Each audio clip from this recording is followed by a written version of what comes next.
What up, Dokkaners? The upcoming Speed Battle event is set to receive a revamp during the JP 8-year anniversary. Now, with this event, there was talks about potentially a defensive guard mechanic or something taking place for the enemy during this event.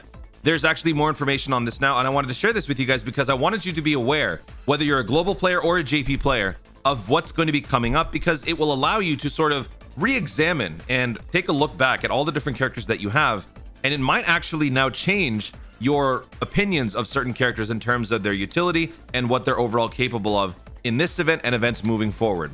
So let me just start off by saying the enemy guard mechanic is not a guard at all. So initially people thought that it was going to be a guard, meaning you had to do something more like a critical hit attack to pierce through the damage. Basically, it's like you put a monster in defense mode in Yu-Gi-Oh, and you need a monster with piercing damage to actually do damage to the enemy and actually hurt your life points. It's kind of like that. That was the original premise. That's actually not the case. So what's actually going on here is when they take a defensive stance, the enemy will basically just receive a quantum surge in their defensive stat.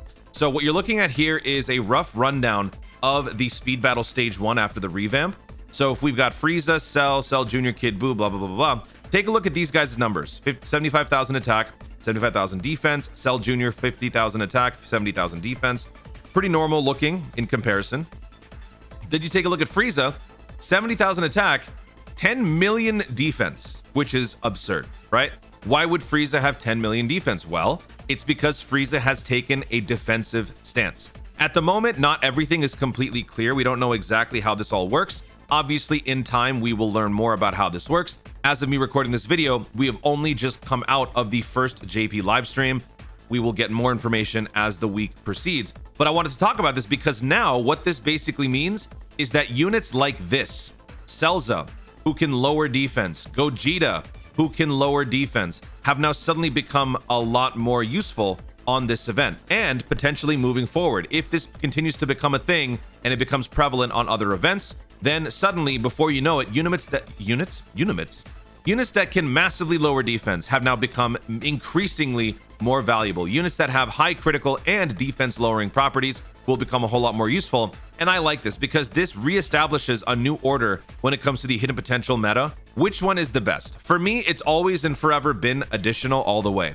I like additional more because it allows for more instances of offense, meaning you have more chances for potentially a critical hit or other things to happen. You could raise your defense or offense in the meantime. So I've always liked additional more. Dodge has certainly made a name for itself in light of recent events. Cell Max, Red Zone, being able to dodge is like getting yourself a 100% damage reduction because you're literally taking no damage. So both of those have seen a massive surge in value in my opinion, whereas critical not so much. If you have units that have the ability to have attacks effective against all enemies, then you feel like the critical hit chance is less valuable. It's less necessary. Main example, LR Ultimate Gohan, the new unit that we just received during Superhero. That unit, after much denial, I have determined that critical is just not as valuable as additional or dodge, because the attacks being effective against all definitely already enhances the damage that you do on certain situations, meaning critical is less valuable. Now, critical has definitely received more of a bump because of this. So, like I said, if you have units like this, you will now be able to actually do a little bit more damage and actually do more meaningful things against enemies like the Frieza. So a little bit more here from Proton. This Japanese right here, Google translates to taking a defensive stance. It's a label that should pop up for the attack impossible skill status, whatever that is, which we don't know. That's what happens with the attack, break, and stun. So this is basically just like a new label that will be kicking in, sort of like when you stun an enemy, it will show the enemy itself and it'll say enemy unable to attack due to fear, right? Which is what happens when you stun the character or cancel the character, whatever it is, I don't remember.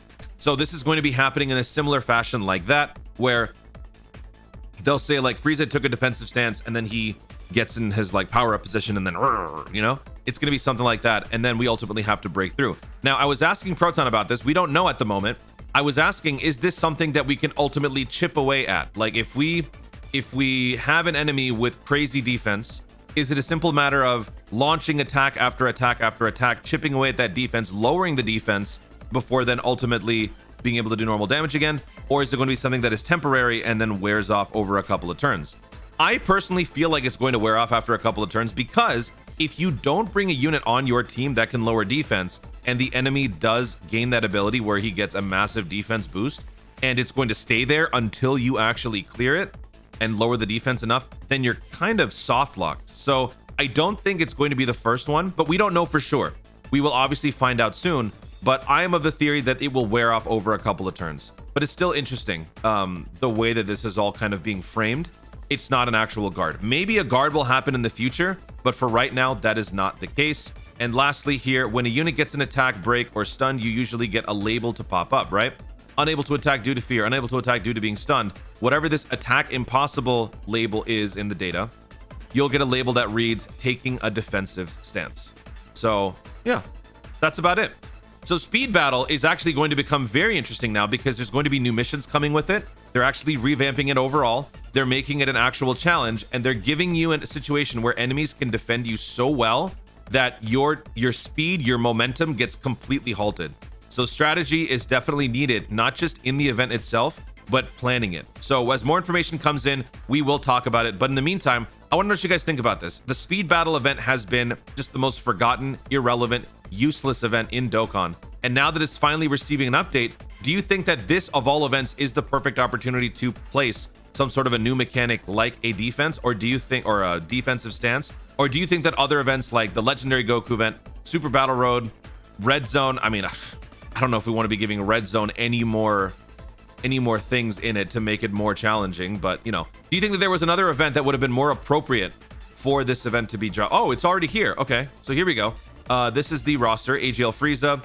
Okay, so it's 3 rounds. Cell turns into, actually no, it is Cell and the Cell Juniors. Okay, Frieza, Cell Juniors, and Cell, and then Kid Buu.